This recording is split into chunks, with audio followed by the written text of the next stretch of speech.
All right. And we're live. Live? Mm-hmm. Okay. I don't think I like my hair. Hey, everybody out there in Twitter land. This is Shivaun Palmer, and welcome to the Plaid Girls TV show. It is the week of November 2nd. I have a very special guest here this week, Miss Ellen Harris. Ellen is the co-founder of the Jordan Elizabeth Harris Foundation, based here in Fort Worth, Texas. Ellen, welcome. Thanks, Shivaun. Delighted to have you here. This is a very, very important organization. I want to start first by asking you, Ellen, tell us about the mission of the Jordan Elizabeth Harris Foundation and how it came about. If you look to our audience here. I will look at your audience. Hey, audience. Okay. The foundation was formed after my husband and I lost our daughter, Jordan, to suicide. She was in her senior year of college and developed severe depression. And Tom and I had really no idea what depression was. We'd never dealt with it before. And there were lots of signs of Jordan's depression that we missed. And she ended up being on some medication that was ineffective and seeing a therapist that did not help her. And there were lots of things that confused us about what was going on. And about 6 months after she developed her depression, she took her own life. And so after Tom and I kind of managed to get our lives in order again, we realized we needed to do something. And especially because of the fact that often when we spoke with people about what happened, they related stories very similar, absolutely, to ours. And we realized that this was going on all around us, only people weren't talking about it. Well, you hit on something key.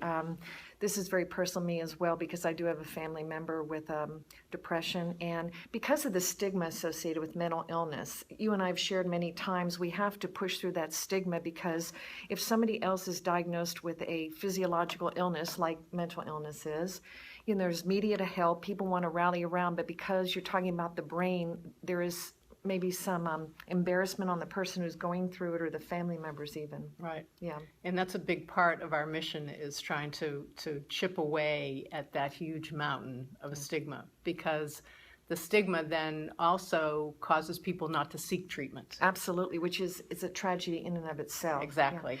The statistics, Ellen, are staggering in terms of how many people are impacted by mental illness in this country. Why don't you share with our audience? Yeah, about 25% of the people in this country either suffer from some sort of mental illness or are associated with somebody who suffers from a mental illness. 25% Right. of the U.S. population. Unbelievable. Right, and then about 1 in 5 or 20% of the people actually suffer from some severe forms of mental illness. It's staggering. Yeah. So through this unspeakable tragedy, the loss of a child, you and your husband have pulled together this amazing nonprofit foundation. I was honored to be at the first fundraising event here in Fort Worth last November. Tremendous turnout. I think there were over 750 people. There were. At the first event, and it was just so inspirational. So let's go through some more missions of the foundation before we talk about the 2015 event. Okay.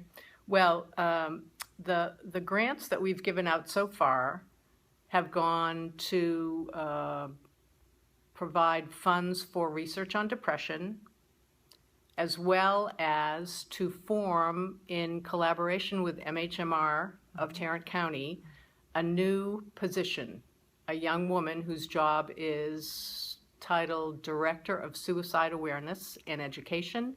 And her function is to go out into the schools and educate students and parents and lunch ladies and bus drivers about signs to look for in someone who may be suicidal, and what to do when they come in contact with those people. That's amazing. So anybody that the student might touch throughout the day, you need to educate them. So it's really a community-based team effort. Absolutely. That's fantastic.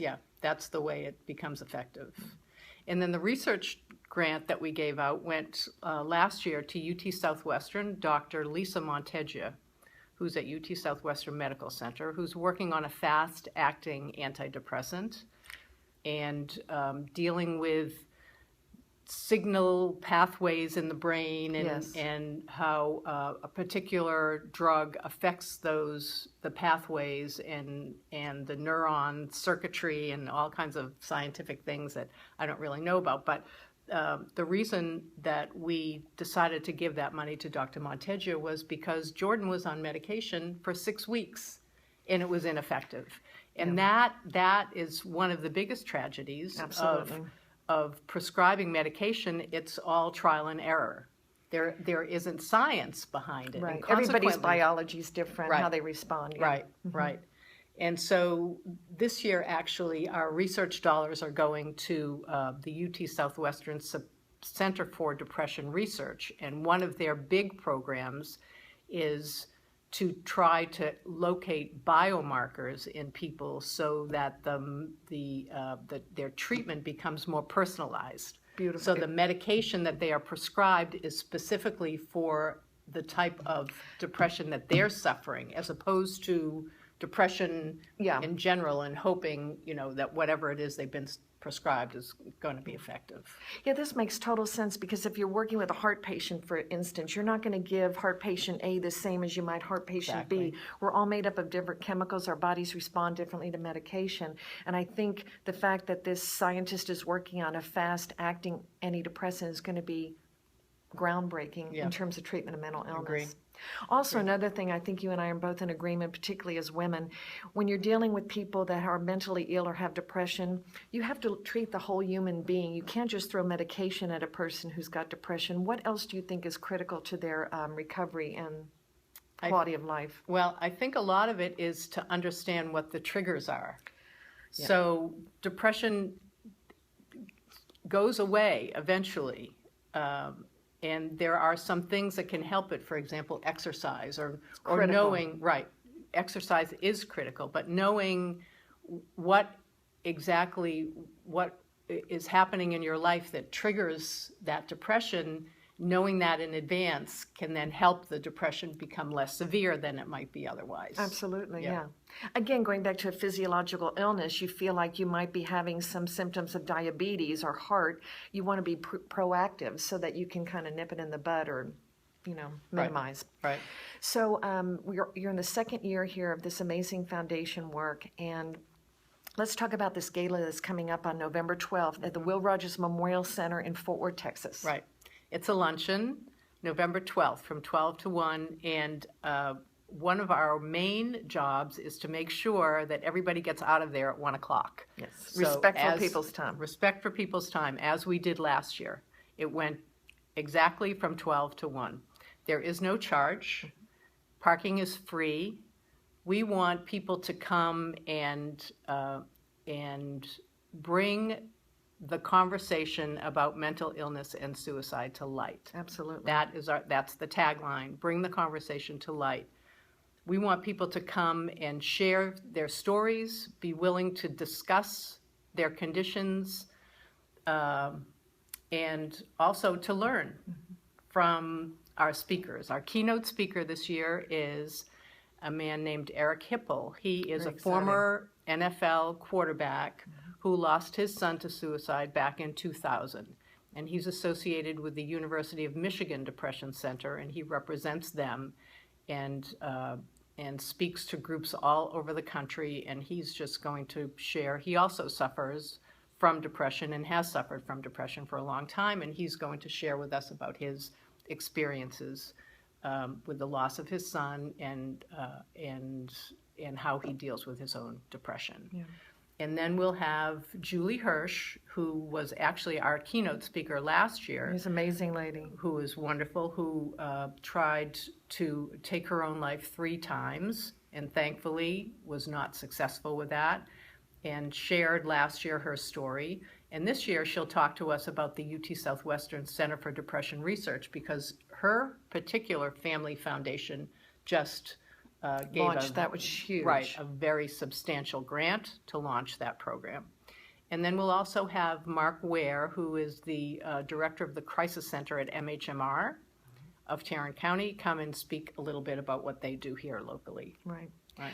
You know, it's been amazing as we've reached out to invite people to this event. I mean, at our tables, we have mothers who have lost children to suicide, siblings, work colleagues. I mean, it's across the board. Mm-hmm.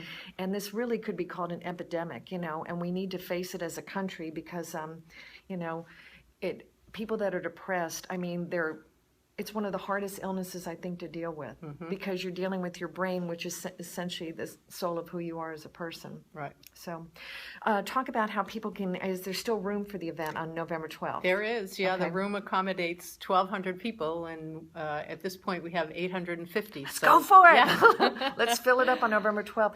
So the easiest way to do it would be to go to our website, jordanharrisfoundation.org, and click on the events page, and then it'll show you the luncheon right there, and there's even a link Right. that you can click on to RSVP. If you don't want to go that way, you can go to eventbrite.com and just search for second annual Bring the Conversation to Light luncheon, Right. and you can register there. Also, their website, I can't encourage you enough to go to jordanharrisfoundation.org. All kinds of resources on the website to look for warning signs, places people can go for help, family members and so forth. It's a fantastic resource page. Just to wrap it up, Ellen, I appreciate it. What have you learned? What did you want us to leave about your beautiful daughter and her legacy here? I mean, what have you learned as her mom and what you would like to accomplish now with the foundation that's in her honor? Well, I think people should realize that suicide doesn't discriminate. Jordan was funny and loving and Beautiful. joyful, and never in a million years would it have crossed our mind that she would consider something like this. But her depression brought her to such an incredibly dark place in her life that she thought that there was no way that she could ever get out of it. So I think it's really important for people to be aware when there are changes in a loved one that Immediately. right that you need to react immediately because it could be a matter of life and death. Absolutely. Yeah. Well, Ellen, thank you. It's been an honor to have you here today. And again, ladies and gentlemen, Thursday, November 12th, Bring the Light luncheon, Bring right? the conversation to light. Bring the conversation to light, and go to the jordanharrisfoundation.org for more information. And I hope you love our matching green shirts. We did that Right? not on purpose. Not on purpose. And we'll see you next time. This is Shivaun Palmer for the Plaid Girls Television. See you next time. Take care. All right.